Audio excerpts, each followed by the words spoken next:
You say you envy, in your calm retreat, our social meetings. 'Tis with joy we meet. In these our parties you are pleased to find good sense and wit, with intercourse of mind, composed of men who read, reflect, and write, who when they meet must yield and share delight. To you our book club has peculiar charm, for which you sicken in your quiet farm. Here you suppose us our leisure placed, enjoying freedom and displaying taste, with wisdom cheerful, temperately gay, pleased to enjoy and willing to display. If thus your envy gives your ease its gloom, give wings to fancy, and among us come. When now assembled you may soon attend. I'll introduce you, gentlemen, my friend. Now are you happy you have passed a night in gay discourse and rational delight? Alas, not so, for how can mortals think, or thoughts exchange, if thus they eat and drink? No, I confess, when we had fairly dined, there was no time for intercourse of mind. There was each dish prepared with skill to invite and detain the struggling appetite. On such occasions minds with one consent are to the comforts of the body lent. There was no pause, the wine went quickly round, till struggling fancy was by Bacchus bound. Wine is to wit as water thrown on fire, by duly sprinkling both arrays the higher. Thus largely doubts the vivid blaze they choke, and all the genial flame goes off in smoke. But when no more your boards these loads contain, when wine no more o'erwhelms the labouring brain, but serves a gentle stimulus, we know how wits must sparkle, and how fancy flow. It might be so, but no such club days come. We always find these dampers in the room.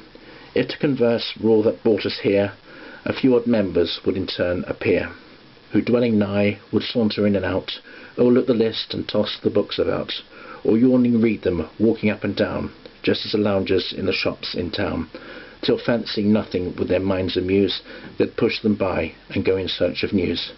But our attractions are of a stronger sort, the earliest dainties and the oldest port, all enter them with glee in every look, and not a member thinks about a book. Still let me own there are some vacant hours, when minds might work and men exert their powers, ere wine to folly spurs the giddy guest, but gives it to wit its vigour and its zest. Then might we reason, might in turn display our several talents, and be wisely gay. We might, but who a tame discourse regards, when whist is named, and we behold the cards. We from that time are neither grave nor gay, our thought, our care, our business is to play. Fixed on these spots and figures each attends, much to his partners, nothing to his friends.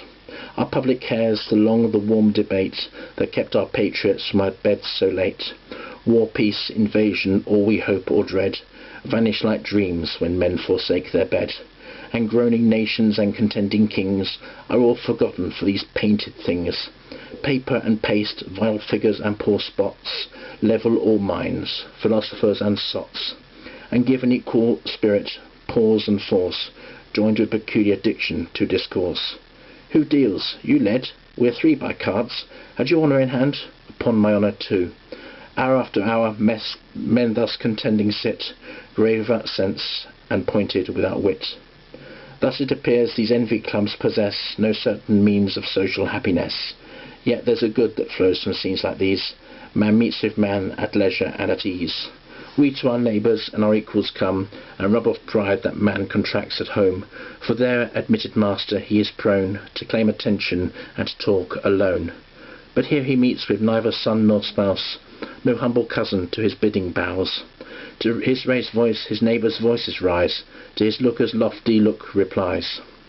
When much he speaks, he finds that ears are closed, and certain signs inform him when he's prosed. Here all the value of a listener know, and claim in tone the favour they bestow. No pleasure give the speech when all would speak, and all in vain a civil hearer seek. To chance alone we owe the free discourse, in vain you purpose what you cannot force.